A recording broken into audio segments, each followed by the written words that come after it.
Hello and welcome to our morning edition of Arirang News. We begin with these stories making the headlines at this hour.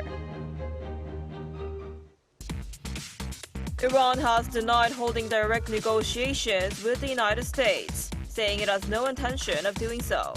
Instead, it has laid out its own conditions for ending the war in response to a U.S. ceasefire proposal. Meanwhile, the White House insisted that efforts to end the war with Iran are gaining momentum and said President Trump will travel to Beijing for a meeting with Chinese President Xi Jinping in mid-May, after the trip was delayed because of the ongoing conflict. At the Blue House, President Lee Jae-myung is set to meet with his aides today to address concerns over oil supply. They're expected to discuss setting a maximum price for oil in the second round of announcements scheduled for tomorrow, after the country imposed a fuel price cap to shield the economy from an energy shock. We begin this morning with Iran, which says it's reviewing a U.S. proposal to end the war but denies any direct negotiations with Washington. Tehran has instead outlined its own conditions for a ceasefire, including sovereignty over the Strait of Hormuz. Our Lee Seung-jae starts us off. Iran says it has no intention of holding direct talks with the United States, but is reviewing an American proposal to end the war. According to Iranian state media on Wednesday, Iranian Foreign Minister Abbas Araghchi stressed that exchanges of messages through mediators do not mean negotiations with Washington. No negotiations have happened until now, but over the past few days our American counterparts have begun sending messages through other countries that are our friends. If there are messages through others, to which we respond with our own position and demands, that is not called conversation, nor negotiation, or anything. Earlier in the day, media reports from Iran said Tehran would reject a U.S. ceasefire offer and that the country had instead presented its own conditions for ending the conflict. A senior political security official cited by state broadcaster Press TV said Iran's five-point counterproposal includes a demand for sovereignty over the Strait of Hormuz, the world's most critical oil shipping route.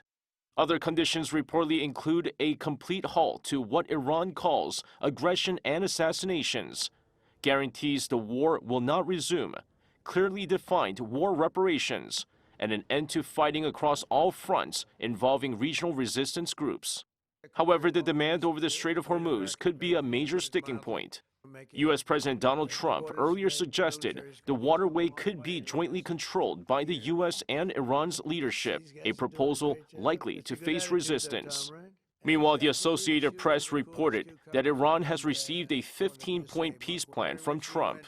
The U.S. president said negotiations are underway, but Tehran has denied that any direct talks are taking place. Lee Seung-jae, Arirang News. Although Iran has denied engaging in any negotiations with the United States, Washington continues to insist that efforts to end the war with Iran are gaining momentum.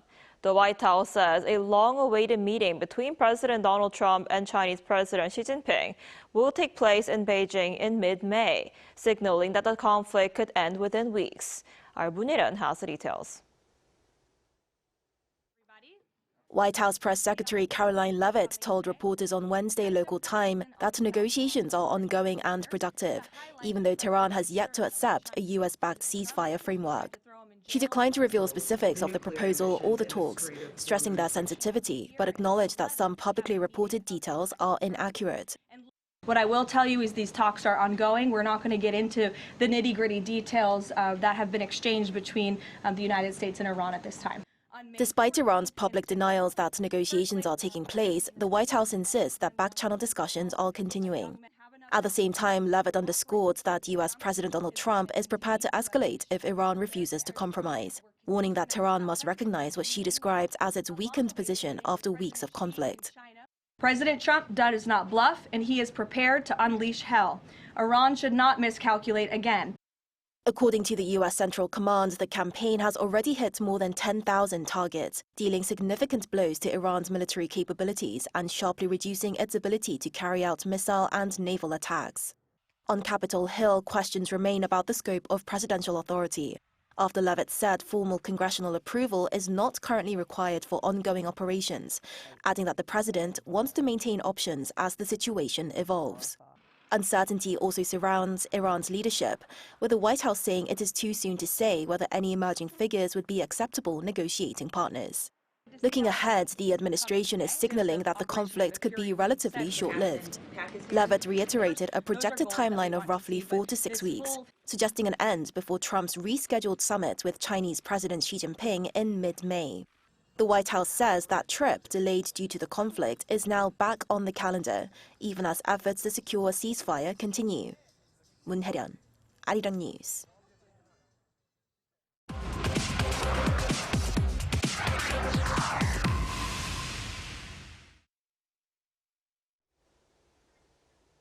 Seoul's top diplomat Cho Hyun headed to Paris yesterday to attend the G7 foreign ministers meeting after South Korea was invited as a guest country to the event. Attention is now on whether he will hold separate talks with his counterpart from the member states on the sidelines of the meeting.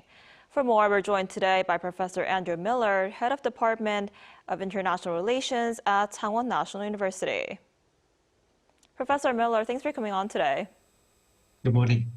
So how might the Group of Seven nations address the situation in the Middle East and the ongoing war in Ukraine?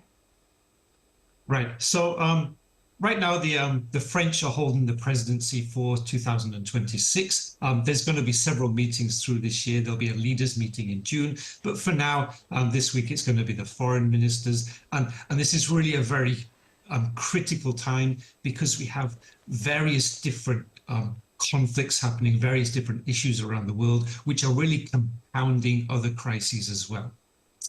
So, of course, top of the agenda, it's going to be the continued war between Ukraine and Russia, and really how the Russians have been intensifying their attacks. Just this week, there's been record numbers of drones sent against Ukraine, but also Russia is gaining advantage from the conflict happening in Iran due to the suspension of certain economic sanctions against Russia for 30 days. And then, of course, we have Iran, this conflict, still many, many questions, different confusing reports coming from the US and Iran on negotiations. So we don't know where this is going. But as we said, all of these are compounding the energy crisis, and the G7, really their focus is on global security and improving economic resilience. So even if the war in Iran was to end today, this energy crisis, this economic crisis, this is going to last for several months. So this is really going to be a very key agenda at the meeting. Right, and South Korea's foreign minister, he's reportedly likely to meet U.S. Secretary of State Marco Rubio on the sidelines of that meeting. How might they discuss the issue of sending troops to the Strait of Hormuz? So again, a very important question. And again, we still don't really have a clear strategy coming from the United States. So this is a great opportunity for Joe to meet with Rubio, again, on the sidelines, maybe have some sort of more unofficial talks between the two, so that really Rubio can clarify to the South Koreans exactly what the strategy is that the US has going forward. And this is very important because we still don't have from the US a formal request for military support from the US. And this is very important. Without that formal request, South Korea cannot go ahead. But then we also have these questions. Exactly what support is the US asking for? Is it asking for boots on the ground? Is it asking for army support so that they can send troops into Iran, or even just to some of the islands around the Strait of Hormuz or other islands like Karg Island? Or are they only looking for naval support in terms of sort of, again, shoring up the Strait of Hormuz and sort of securing access for ships for oil? Right, it is unclear what the U.S. is actually really asking for. More than 30 countries, including South Korea, have signed a joint statement instead agreeing to work on safeguarding the Strait of Hormuz. How might diplomatic efforts help reopen the waterway? So firstly, we should say the Strait of Hormuz, it's not completely blocked. It is technically still open. So we've had the Iranians saying this week, I'm saying just yesterday, that it's open to any non-US affiliated, so non-US hostile ships. So we are seeing actually some Russian, Chinese, Indian ships. They are passing through. The big issue is right now, it's a high risk area. The Iranians have created this situation where ships from other countries, they just simply do not want to take the risk of going through. So this 30-country coalition, this is really about reducing that risk, allowing these ships from the neighboring Arabian states to go through much safer. But of course, the Iranians, this is their big leverage. They are going to use the Strait of Hormuz. And as we've seen today, they're demanding sovereignty, maintaining sovereignty over the strait, because even when this conflict finishes, this will be their way to gain economic strength. So charging premiums. So we're already seeing $2 million premiums for ships that want to go through. And the Iranians, they'll keep doing this even when the conflict finishes. Right, and after that G7 meeting in Paris is over, French President Emmanuel Macron is set to visit Seoul next week. And this is the first time in 11 years that a French leader is traveling to South Korea. And it comes at a time of great geopolitical uncertainty. What might be on the agenda? So this is a very important meeting. Of course, when the leader of France comes to Korea, it's very, very important, very symbolic. And also this year, we are celebrating 140 years of official diplomatic relations between France and Korea. So that's on the agenda. But of course, security is going to be at the very top. So how can South Korea continue support, maybe not for the Iranian issue, not for the Strait of Hormuz, but I think they'll be focusing more on Ukraine. How can South Korea continue providing support, even if it's indirectly, for ammunitions, for weapons to Ukraine? So that'll be top of the agenda. But then, of course, there'll be trade issues. So wanting to boost trade between France and Korea on areas such as cosmetics, fashion, automobiles, chemicals, and so on. But we should also say Macron, he's coming towards the end of his term in office. So even though this is very important, this is still maybe somewhat more of a symbolic meeting between the two. I see. All right, Professor Miller, thank you so much for taking the time today. We appreciate it. Thank you very much.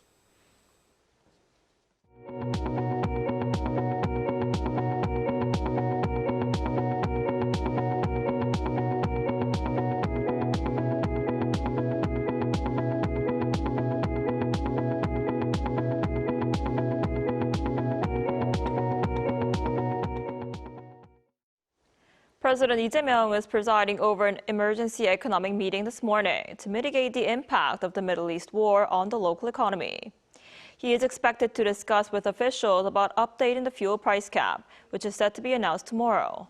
Potential LNG supply risk is also likely to be on the table following Qatar declaring force majeure on its gas contracts with South Korea. The previous day, the Blue House set up an emergency economic situation room, and the Prime Minister's office created a pan-governmental response team. And South Korea has launched its domestically produced supersonic fighter jet. President Lee Jae-myung called the launch of KF-21 a springboard toward the country's vision to become the world's top 4 global defense powerhouses. Our Blue House correspondent Yoon Jung-min reports. It was a decade in the making, and President Lee Jae-myung hailed the first delivery of a KF-21 as a symbol of South Korea's aspiration for self-reliant defense over more than half a century. KF-21의 양산을 통해 마침내 우리 대한민국은 땅과 바다에 이어 하늘에서까지 우리 기술과 의지로 평화를 지키는 무기를 보유하게 됨으로써 자주 국방의 위용을 떨치게 됐습니다. He was speaking at a ceremony on Wednesday at the Korea Aerospace Industries headquarters in the southern city of Sachon to celebrate the launch of South Korea's new supersonic fighter jet, produced using its own technology. The event was attended by related officials, foreign ambassadors, and private firms. KF-21의 성공을 대한민국 방위산업 4대 강국 도약을 향한 든든한 발판으로 삼을 것입니다. The commander-in-chief highlighted the jet's outstanding performance and low maintenance costs. He vowed to spare no effort and investment in nurturing the nation's defense industry and share know-how with his partners. 나아가 협력국의 세계 최고의 무기 체계뿐만 아니라 우리가 가진 기술과 개발 과정의 경험을 함께 공유하여 K 방산의 경쟁력을 더욱 높여갈 것입니다. South Korea reportedly plans to sign a contract with Indonesia to export 16 KF-21 fighter jets. Since the blueprint was unveiled in 2001, the country officially launched the development project in 2015 and successfully completed its final flight test in January. Yoon Jung-min, Arirang News. A senior U.S. diplomat says Washington is conducting an extensive review of a bilateral agreement linked to South Korea's push to acquire nuclear-powered submarines. Speaking at a House Foreign Affairs Committee hearing on Wednesday, Undersecretary of State for Arms Control and International Security Thomas Denano said the effort follows a joint fact sheet issued in November that confirmed U.S. approval for its whole submarine project and outlined close cooperation, including possible nuclear fuel sourcing. He added that the Pentagon is handling infrastructure issues while the State Department reviews fuel-related matters, while also reaffirming the U.S. commitment to extended deterrence for South Korea. Meanwhile, Daejeon, often called South Korea's city of bread, is drawing crowds with a unique taxi service for bakery lovers. The so-called bread taxi takes visitors on a guided tour of the city's most famous bakeries. Our Cho Young-eun was there. The city of Daejeon has turned its downtown bakeries into major tourist attractions, drawing visitors into a unique culinary experience. At the center of this trend is the so-called bread taxi, a unique ride that guides passengers through the city. The bread taxi launched last November and gained popularity among bread enthusiasts as it tours famous bakeries around Daejeon City. 이 택시 운행은 어떻게 시작하시게 된 건가요? I created this service for people who love Daejeon's bread. I hope it becomes a bucket list experience for all bread lovers in Korea, and, if I may be ambitious, for people all around the world. The driver greets passengers at the station with a big smile, accompanied by bread-themed dolls. Passengers receive a welcome kit that includes a guidebook to Daejeon's bakeries, along with tasting plates, utensils, and wet wipes. Visitors are pleasantly surprised by the menu-style guide and foldable tables similar to those on airplanes. The taxi's first stop is a bakery that's famous for its egg tarts. The driver tracks each bakery's opening hours and baking schedules, ensuring passengers can enjoy freshly made pastries without waiting long lines or missing them altogether. 이 집에서 에그 타르트 다음으로 맛있는 게 얘예요. 피자. 피자빵. 요건 나중에 집에 가서 에어프라이어로 데워 먹어도 돼요. A stop at one of the city's largest bakeries fills visitors with excitement as they show their passion for discovering new flavors. The driver explains the best menu items at each bakery, along with tips on how to best enjoy and store different types of bread and pastries. He even recommends unique pairings such as ramen and kimchi rice bowls. 네, 조합을 너무 좋아해요. Passengers savor each combination at their own pace, fully enjoying the experience as they eagerly try the driver's top recommendations.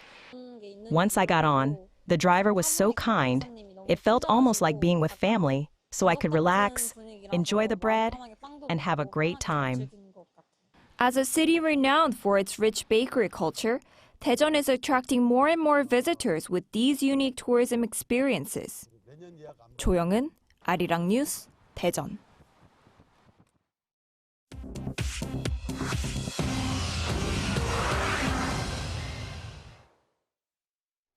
Good morning, I'm Chu Ji-hyun, and this is The World Now. Israeli Prime Minister Benjamin Netanyahu faces a Tuesday deadline to pass a $225 billion budget or face a snap election he is widely expected to lose. 4 weeks into the war with Iran, polls show the conflict hasn't helped him politically. A March 19th survey puts his Likud party at just 28 seats, down from 34, leaving his coalition 10 short of a governing majority. The war is also costing Israel's economy roughly $1.6 billion every week, with schools shut and workplaces only partially open. If the budget fails to pass by the March 31st deadline, Israeli law would trigger an election within 90 days when the Netanyahu's own party fears he cannot win. A Los Angeles jury has delivered a verdict against tech giants Meta and Google, finding them negligent for designing social media platforms that addicted and harmed a child. The jury on Wednesday ordered Meta to pay $4.2 million and Google $1.8 million to a 20-year-old after finding that Instagram and YouTube deliberately used features like infinite scroll to get her hooked on the platforms from a young age, placing profit over the safety of children. The case now sets the terms for thousands of similar lawsuits waiting in California courts. Both companies plan to appeal. Separately, a New Mexico jury on Tuesday found Meta violated state law by misleading users and enabling child sexual exploitation across its platforms. The United Nations on Wednesday passed a floor vote declaring transatlantic slavery the, quote, gravest crime against humanity. Ghana proposed a resolution which was passed in a 123-3 vote at the General Assembly, with the U.S., Israel, and Argentina voting against it. The UK and over 50 other countries abstained. The non-binding resolution calls for formal apologies, the return of stolen artifacts, and financial compensation for the forced enslavement of at least 12.5 million Africans across more than 4 centuries. First Lady Melania Trump walked a humanoid robot named Figure 03 down the White House hallway on Wednesday, introducing it as the first American-made humanoid guest in White House history. Speaking at the Fostering the Future Together summit, Melania Trump called on governments and tech companies to deploy AI directly in classrooms. That same day, President Trump appointed the CEOs of Meta, Oracle, and NVIDIA to a new White House AI Policy Council, declaring that artificial intelligence is America's defining battleground against China.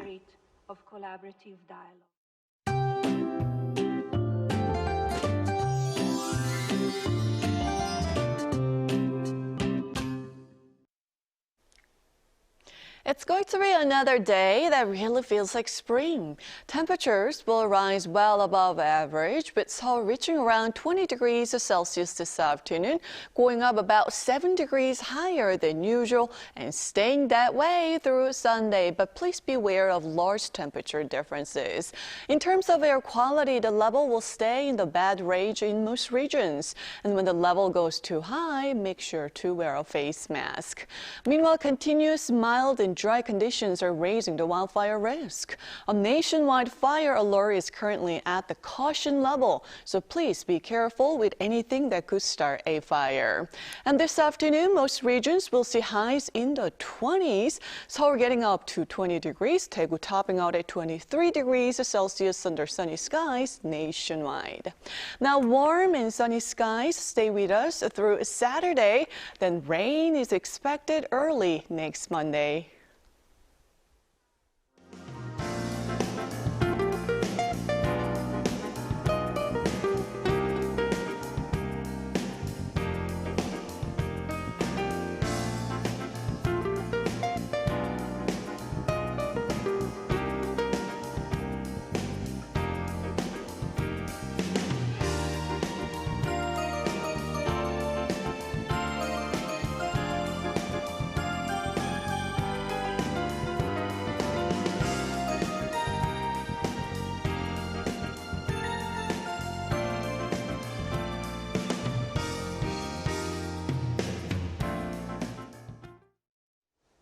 Now that's all we have for this morning. Arirang News will be back at noon Korea time. Thanks for watching.